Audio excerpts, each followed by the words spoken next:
ការបារម្ភនិងការស្រឡាញ់ខ្លាំងៗពេលខ្លះយើងគិតថាបុគ្គលម្នាក់ហ្នឹងគឺល្អសម្រាប់យើងខ្លាំងណាស់យើងគិតថានៅពេលដែលយើងកំពុងតែមានទុក្ខណាគេបានធ្វើជាខ្នងបង្អែកឲ្យយើងឬមួយក៏ជាអ្នកប្រឹក្សាយោបល់ឲ្យយើងឬមួយក៏ជាមនុស្សម្នាក់ដែលជួយធ្វើអារម្មណ៍យើងស្ងប់សុខបានតែជាក់ស្ដែងផ្ទុយទៅវិញមិនមែនចេញពីចិត្តរបស់គេនៅពេលមួយដែលយើងមានទុក្ខគេអាចនឹងដើរតួជាជនដែលជួយយើងឬមួយក៏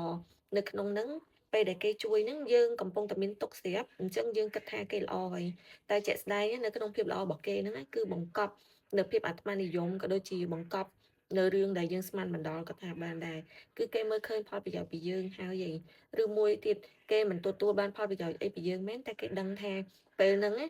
គេអាចនឹងដើរតួជាមនុស្សល្អសម្រាប់យើងដើម្បីទៅថ្ងៃខាងមុខទៅយើងអាចនឹងជពាក់គុណគេឬមួយក៏យើងអាចជួយអីគេវិញបានទៅគេប្រឹងព្យាយាមជួយយើង អានឹងគេហៅថាការដែលផ្ដល់សង្ឃឹមនិងការដែលបារម្ភខ្លាំងខ្លាយការស្រឡាញ់យកចិត្តទុកដាក់ខ្លាំងខ្លាយ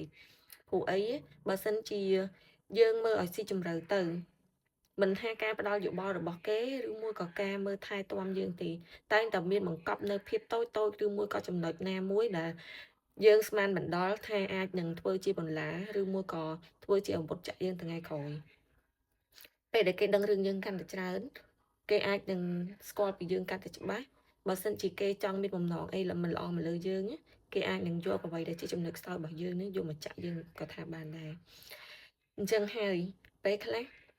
ការសំដែងធ្វើជាបារម្ភធ្វើជាយកចិត្តទុកដាក់ធ្វើជាព្រួយបារម្ភការស្រឡាញ់ចូលចិត្តដែលមិនមែនជាភាពពិតប្រាកដនោះគឺជាអាវុធដ៏សាហាវបំផុតដែលអាចធ្វើឲ្យយើងកាន់តែខ្ទេចខ្ទីខ្លាំងជាងមុនទៀតទាំងផ្លូវកាយនិងផ្លូវចិត្ត ព្រោះអី